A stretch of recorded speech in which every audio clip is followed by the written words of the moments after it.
Good afternoon, students.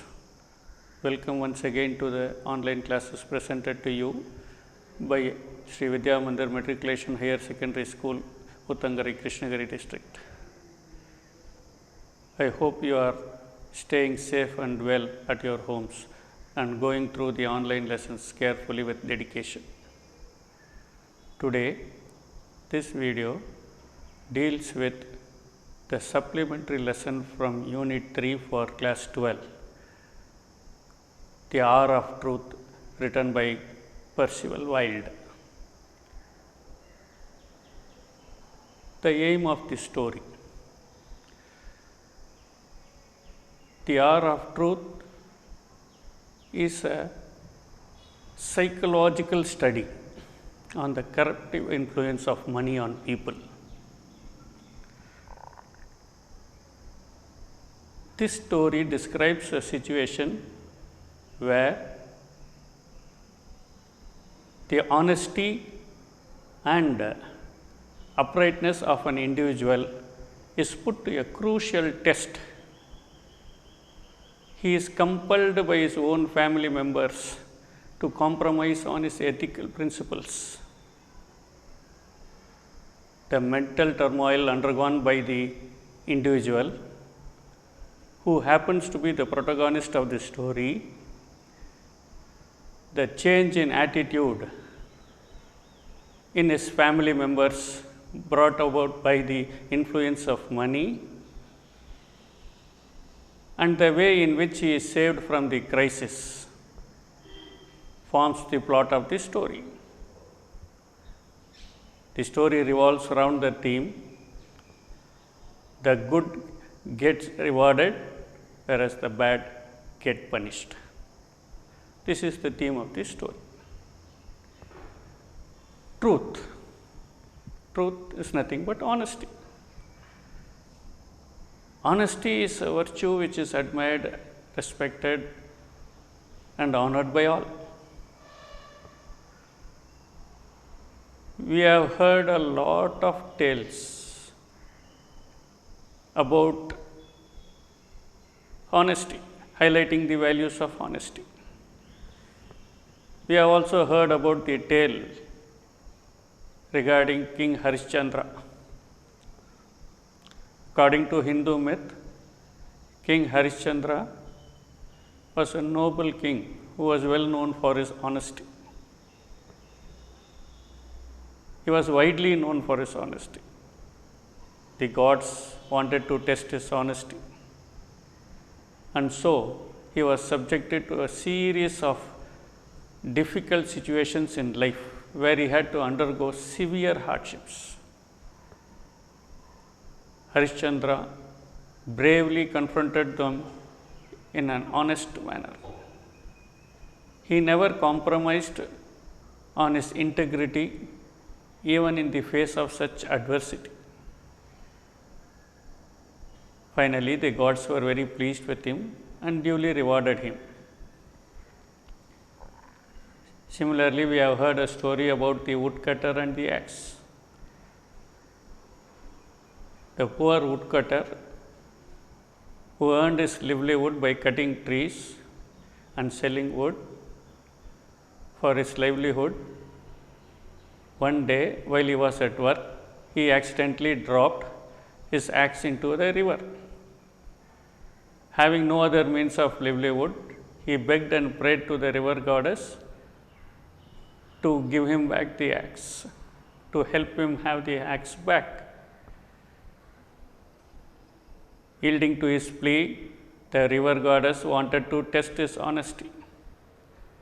So, she put before him a variety of axes made up of precious metals and asked him to choose his axe. The honest woodcutter correctly chose his iron axe, and he did not put his hands on the other axes. Pleased by his honest act, the river goddess rewarded him with all the axes and made him rich. So, in both these stories we see that honesty was tested, but at the same time it was also admired and rewarded. In contemporary life, we have heard about, read about, seen about Gandhiji. Gandhiji was called a Mahatma who was a lover of truth. Gandhiji considered truth as God.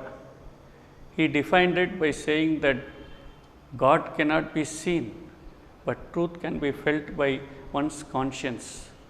And so he called truth, he considered truth God.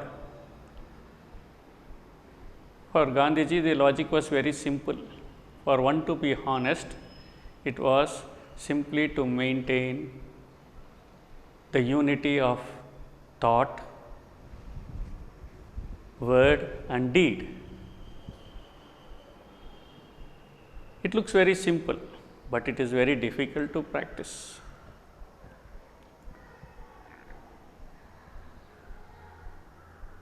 Are we honest? Have we seen honest people around us? Have we always spoken the truth? Most of the times the answer might be no. It is difficult really to find honest people nowadays. So, even in those days, stories were widely told in order to inculcate in the minds of people the values of honesty. That too, especially in the minds of children. Tales were told to instill in their minds the virtue of honesty. In the prescribed text, The Hour of Truth by Percival Wilde, we see here also that honesty gets tested severely and also gets duly rewarded, respected and admired by all. This is the truth that honesty always trumps and always gets rewarded. Now, let us know something about the author of the story. The author of the story, Percival Wilde. Percival Wilde.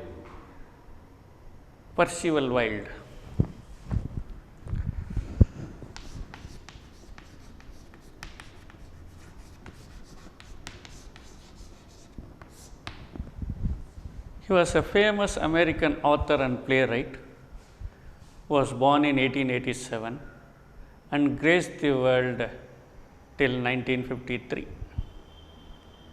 He was a native of New York City and he got graduated from Columbia University in 1906. For a while he worked as a banker, and as he was working as a banker, he wrote book reviews for magazines like New York Post and the New York Times. He started writing plays in 1912. Wilde's plays became very popular, especially in the Little Theatre movement. He has written a number of novels, short stories and one-act plays. He has also authored a book on theatre arts. He was a man who told more about the values of life in his plays. He portrayed the values of life in his plays, throwing light on a special trait of a particular character. His one-act play, The Hour of Truth, is a perfect example. It is a testimony to his craftsmanship as it observes all the three classical elements of time, place and action. The climax of the story develops rapidly and it ends with a pleasant surprise. Percival Wilde, he was a member of the advisory board of the Mysterious Writers of America. He was a widely known playwright.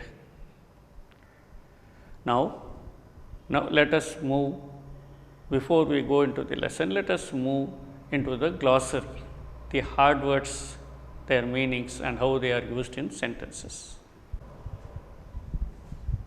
Now let us go into the glossary.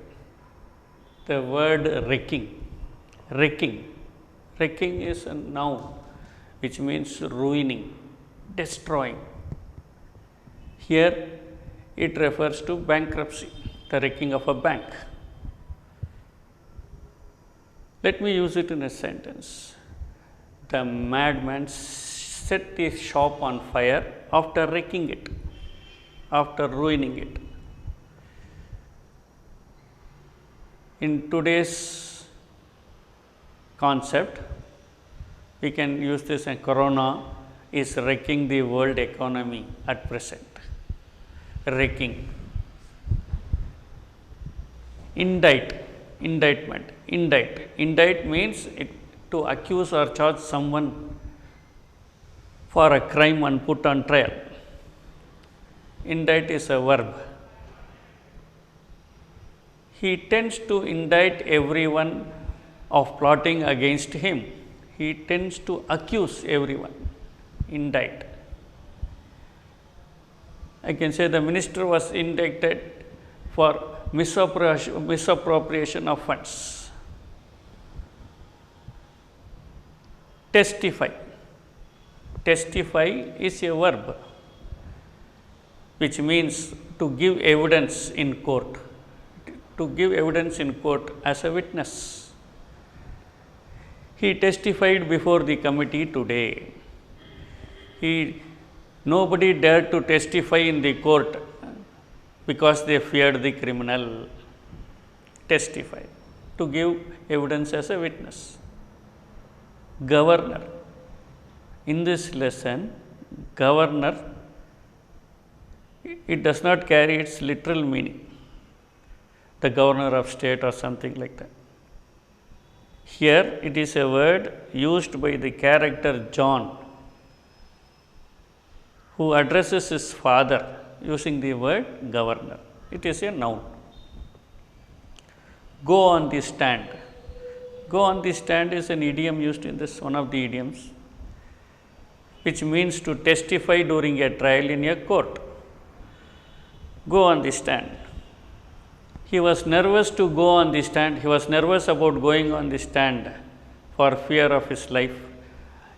He was nervous about going on the stand after he received the death threat, something like that. Smash up. Smash up is a noun. Smash up, complete collapse, which means complete collapse. Here it refers to insolvency, the collapse of a bank. I came to know about the fraud or about his guilt just before the smash up of the bank. I have used it in the sentence, smash up. Indignantly. Indignantly is an adverb which means angrily. Angrily. He looked at me indignantly. He indignantly rejected the claim. Perjure. Perjure is a verb which means to swear falsely, unwillingly tell an untruth, to swear falsely. She admitted that she had perjured herself. She admitted that she had perjured herself. Haggle. Haggle is a verb which again means to argue, to dispute, to disagree. The two parties haggled over the issue, some issue. The two parties haggled over the TV rights. Reckoned. Reckoned is a verb which means calculated. Calculated. They reckoned that the debts were around 3,000 crores. Reckoned, calculated. It is reckoned that the loss caused by corona is extensive. Reckoned, calculated. Misappropriate. Misappropriate is a verb which means unfairly using someone else's money, taking others' money for one's use in a dishonestly without their knowledge. This is called misappropriation. It is a verb. When used in a sentence, I can say the corrupt official was arrested for misappropriation of funds. Misappropriate. Nonplussed. Nonplussed is an adjective which means confused, to be puzzled. He looked completely nonplussed. He looked completely puzzled. Baptized. Baptized is a verb which means named, christened. Christians usually baptize. He was baptized Robin in the church yesterday. He was named Robin. Of his own accord. Of his own accord is a phrase which means voluntarily, without any compulsion. He would not seek treatment of his own accord. He would not seek treatment of his own accord means he would not go for it, he has to be pushed. It is a pity that many students fail to study on their own accord. Some students have to be pushed to study. Technicality. Technicality is a noun which means a minor detail, a small detail. Their convictions were overruled on a technicality. Otherwise, the tender was rejected on a technicality, a minor detail. Technicality means a minor detail. We have shams. Shams, people who cheat others, shams. We should be careful of shams who run chit funds. People run the chit funds, collect the money and run away. People who cheat others. Everyone knows that he is a sham. Hypocrites. Hypocrites is a noun. People who put on false appearances. Pretenders who pretend. Their face shows something, they mean something inside. Pretenders. My friend turned out to be a hypocrite. We can see hypocrites in all fields. Apprehension. Apprehension is a noun which means fear. Fear, anxiety that something bad is going to happen. He felt sick with apprehension. He felt sick with apprehension. He never goes out in the dark. He has an apprehension about ghosts. Some people will never go venture in the dark, they will be afraid of ghosts. Apprehension means fear. We have buoyantly. Buoyantly means cheerfully. Cheerfully. He looked at me buoyantly after winning the match. After winning the match, somebody will be nervous during the match. After the match, they will be cheerful. So, he looked at me cheerfully, buoyantly after winning the match. We have another word, piteously. Piteously, piteously, which means sympathetically, showering pity. We looked at the old beggar piteously. Piteously.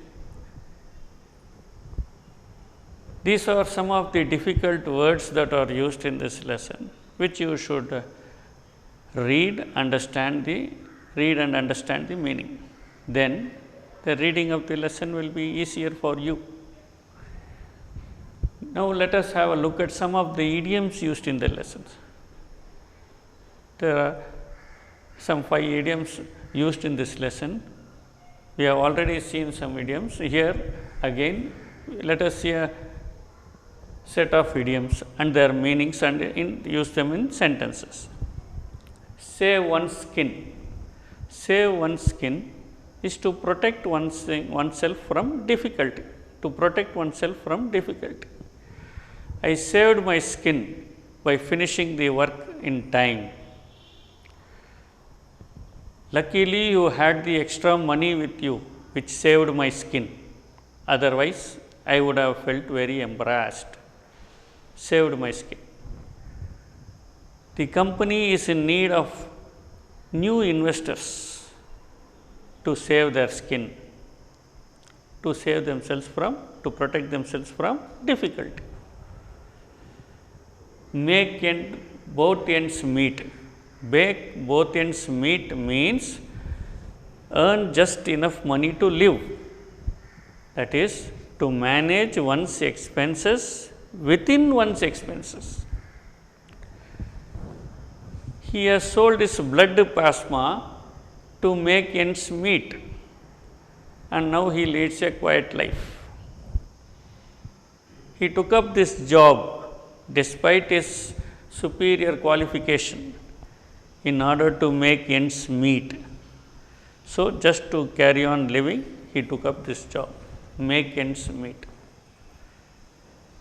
A bolt out of the clear sky. A bolt out of the clear sky means a sudden, unexpected happening, something which happens without a warning suddenly.